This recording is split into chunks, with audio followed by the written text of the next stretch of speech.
materi. Baik, langsung saja ke materi pertama, yaitu tentang ejaan yang disempurnakan yang akan disampaikan oleh Buni Iganta. Ya, sebelumnya saya mengucapkan terima kasih kepada moderator karena telah mempersilahkan saya untuk menjelaskan materi tentang ejaan yang disempurnakan. Ejaan merupakan suatu hal yang penting dalam kehidupan sehari-hari. Bahasa berfungsi sebagai alat komunikasi untuk berinteraksi secara individu maupun bermasyarakat. Pedoman ejaan yang disempurnakan adalah pedoman ejaan bahasa Indonesia yang telah diberlakukan sejak tahun 1972. Dalam Kamus Bahasa Indonesia, ejaan yaitu kaidah, cara menggambarkan bunyi-bunyi kata, kalimat, dan sebagainya dalam bentuk tulisan, huruf-huruf, serta penggunaan tanda baca. Oke, selanjutnya yaitu ada ejaan yang disempurnakan atau EYD biasanya kita sebut. Pertama adalah pemakaian huruf, ada huruf abjad, vokal, konsonan, gabungan huruf konsonan, huruf kapital, dan huruf mirip. Saya akan menjelaskan satu persatu. Yang pertama huruf abjad. Huruf abjad itu contohnya ya emang huruf abjad itu A, B, C, D, E sampai Z ya. Yang kedua yaitu ada huruf vokal, yaitu A, I, E, O, U. Selanjutnya ada huruf konsonan. Huruf konsonan ini dia adalah huruf abjad, tapi tidak termasuk di dalamnya ada huruf vokal. Jadi huruf abjad terkecuali huruf vokal. Selanjutnya ada gabungan huruf konsonan, itu ada KH, MG, N-nya sama SY. Contoh katanya itu ada khusus, pulang, nyata, dan syarat. Selanjutnya ada huruf kapital. Jadi huruf kapital ini digunakan dipakai untuk nama orang, nama tempat, nama jalan, nama yang berhubungan dengan ketuhanan. Selanjutnya ada huruf miring. Huruf miring ini dipakai untuk nama buku, majalah, surat kabar, kutipan, nama ilmiah, dan ungkapan asli. Selanjutnya yaitu penulisan kata. Yang pertama itu penulisan kata dasar. Kata dasar itu contohnya seperti makan, berenang. Yang kedua yaitu ada kata imbuhan. Kata imbuhan ini terbagi menjadi 3, awalan, sisipan, sama akhiran. Awalan contoh katanya itu seperti melakukannya. Itu kata awalan, sisipan itu lakukan, nya itu adalah kata akhiran. Yang ketiga adalah bentuk ulang. Kata ulang itu biasanya seperti lumba-lumba, itu contoh kata ulang. Terus ada kata ganti.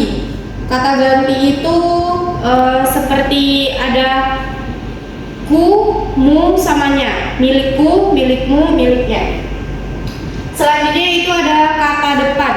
Kata depan tuh ada contohnya, ada di, ke, sama contohnya itu ada di mana, kemana. Terus ada kata si dan sang, si pemberani, sang pemberani. Baik, yang selanjutnya yaitu pemakaian tanda baca. Yang pertama yaitu ada tanda titik. Fungsi tanda titik adalah mengakhiri kalimat. Contohnya, dia pergi ke toko, langsung titik. Tanda titik nggak pakai koma ya. Selanjutnya ada tanda koma. Tanda koma itu digunakan untuk memisahkan unsur dalam kalimat. Contohnya, saya suka makan nasi goreng. Nasi goreng, koma, bakmi, dan sushi. Jadi tanda koma itu digunakan untuk memisahkan unsur dalam kalimat. Selanjutnya yaitu ada tanda titik, ada tanda kutip. Tanda kutip itu digunakan untuk menandai kutipan langsung atau menyatakan penggunaan kata secara harfiah. Contohnya, dia berkata, tanda kutip, apa kabar? Tanda kutip lagi. Selanjutnya yaitu ada tanda titik 2. Tanda sebelumnya tanda ini tuh digunakan untuk sebelum daftar, penjelasan, atau kutipan langsung. Contohnya, dia memiliki hobi titik 2, membaca, koma, menulis, koma, dan bersepeda. Selanjutnya itu ada tanda tanya. Ini tanda tanya ini digunakan untuk menandai pertanyaan. Contohnya, kapan kita pergi makan malam? Kita langsung menggunakan tanda tanya. Yang keenam yaitu ada tanda seru. Tanda seru ini digunakan untuk mengekspresikan kegembiraan, kejutan, atau emosi lainnya. Contohnya selamat ulang tahun itu pakai tanda seru, soalnya itu kejutan. Selanjutnya ada kayak kata perintah, yaitu tolong ambilkan pulpen, itu pakai tanda seru. Selanjutnya yaitu ada penulisan unsur serapan. Jadi di sini ada dua, yaitu penulisan unsur serapan umum dan serapan khusus. Kata penulisan unsuran serapan umum itu adalah kata frasa yang dipinjam dari bahasa asing dan digunakan secara luas dalam bahasa Indonesia sehari-hari. Contohnya kata televisi dari bahasa television. Terus ada restoran dari restoran. Yang kedua yaitu penulisan unsur serapan khusus, yaitu adalah kata atau frasa yang juga berasal dari bahasa asing, namun penggunanya lebih spesifik atau khusus dalam konteks tertentu. Kalau yang pertama ini digunakan dalam secara luas atau sehari-hari, tapi kalau yang kedua itu menggunakan katanya itu lebih spesifik atau khusus. Contohnya yaitu mobil dari kata automobil. Tapi kalau selanjutnya yaitu universitas dari kata universitas. Sekian, terima kasih. Saya kembalikan kepada moderator. Oke, baik. Saya ucapkan terima kasih kepada Luni Giranta yang telah memaparkan materi. Materi selanjutnya yaitu tentang struktur paragraf yang akan disampaikan oleh Hayu Mawardi. Kepada Yuma dipersilakan. Baik, terima kasih kepada Laras pertama yang menjadi moderator. Baik, saya akan menjelaskan tentang paragraf dan pola pengembangan paragraf, di mana sebagai contoh singkat sebuah paragraf adalah gaya penulisan jurnalistik bisa terdiri atas satu kalimat yang cukup panjang dari titik ke titik. Oleh sebab itu, pengertian paragraf yaitu suatu kalimat atau gabungan kalimat yang menggagas satu ide pokok. Baik, selanjutnya adalah struktur paragraf. Struktur paragraf yang pertama adalah kalimat pembuka, yang mana berisikan sebuah perkenalan ide pokok atau topik utama yang akan dibahas. Selanjutnya, kalimat penjelas. Kalimat penjelas adalah kalimat yang menjelaskan dan mengembangkan ide pokok yang kita perkenalkan pada saat kalimat pembuka. Baik, selanjutnya transisi. Transisi adalah kata yang menghubungkan kalimat pada paragraf tersebut. Selanjutnya yang terakhir itu kalimat penutup, yang mana kalimat yang memberikan kesimpulan dalam ide yang telah kita sampaikan. Baik, saya kembalikan ke kelas pertama. Terima kasih saya ucapkan kepada Hayu Mawardi yang telah menyampaikan materi tentang struktur paragraf. Selanjutnya, syarat-syarat paragraf yang baik yang akan disampaikan oleh Aulia Arif. Kepada Aulia Arif dipersilakan.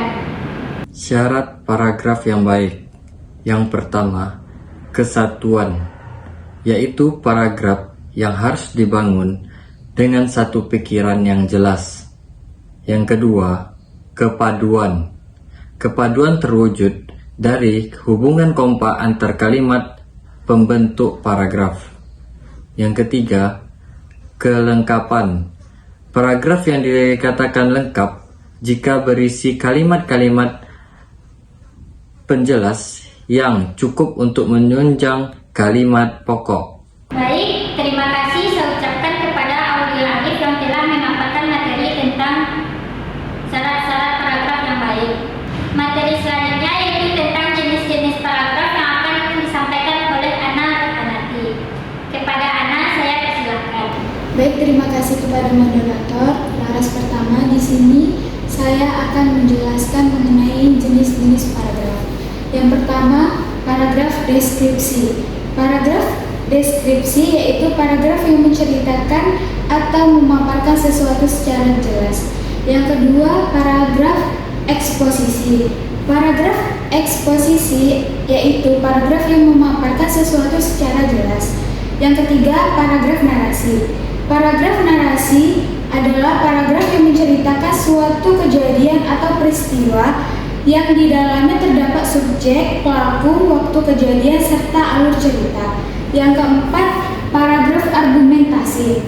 Paragraf argumentasi yaitu paragraf yang mengutarakan suatu ide yang mempunyai alasan yang mendukung. Yang kelima, paragraf persuasi. Paragraf persuasi adalah paragraf yang berisi ajakan, yang mempunyai tujuan supaya pembaca melakukan tindakan. Paragraf deduktif adalah paragraf yang kalimat utamanya terletak pada awal paragraf. Dan yang terakhir, paragraf induktif. Paragraf induktif adalah paragraf yang kalimat utamanya terletak pada akhir paragraf. Terima kasih, saya kembalikan lagi kepada moderator. Oke, saya ucapkan terima kasih kepada Ana yang telah memaparkan materi tentang jenis-jenis paragraf. Sampai di penghujung materi, yaitu tentang pola pengembangan paragraf yang akan disampaikan oleh Bang Ardiansa. Kepada Bang Ardi, dipersilakan. Terima kasih kepada moderator yang telah memberikan saya waktu untuk menjelaskan tentang pola pengembangan paragraf. Pola pengembangan paragraf terbagi menjadi dua. Yang pertama itu berdasarkan teknik, kemudian yang kedua berdasarkan isi. Yang pertama berdasarkan teknik. Yang pertama ada secara alamiah, yaitu urutan ruang spesial yang menggambarkan dari satu titik ke titik lainnya. Kemudian yang kedua ada klimaks dan anti klimaks, yaitu menggambarkan suatu gagasan yang dianggap paling penting, kemudian menurun ke bawah ke suatu gagasan yang lebih rendah. Kemudian pola pengembangan paragraf berdasarkan isi. Yang pertama itu ada perbandingan dan pertentangan, cara pengarangan yang menunjukkan kesamaan atau perbedaan dua hal dengan dua hal lainnya yang bertolak dari segi-segi tertentu. Kemudian yang kedua ada analogi, yaitu perbandingan yang sistematis.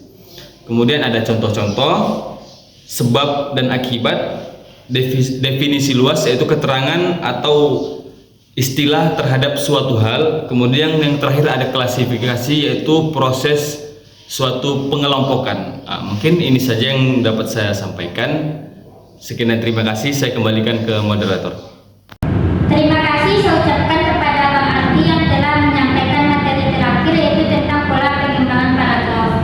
Sekian penjelasan materi mengenai ejaan yang disempurnakan dan paragraf dari kelompok kami. Semoga materi ini bisa menambah wawasan kita, dan saya harap teman-teman bisa mengerti tentang materi ini. Maaf jika masih banyak kekurangan dalam presentasi kami pada siang hari ini. Saya akhiri dengan wabillahi taufiq walhidayah. Wassalamualaikum warahmatullahi wabarakatuh.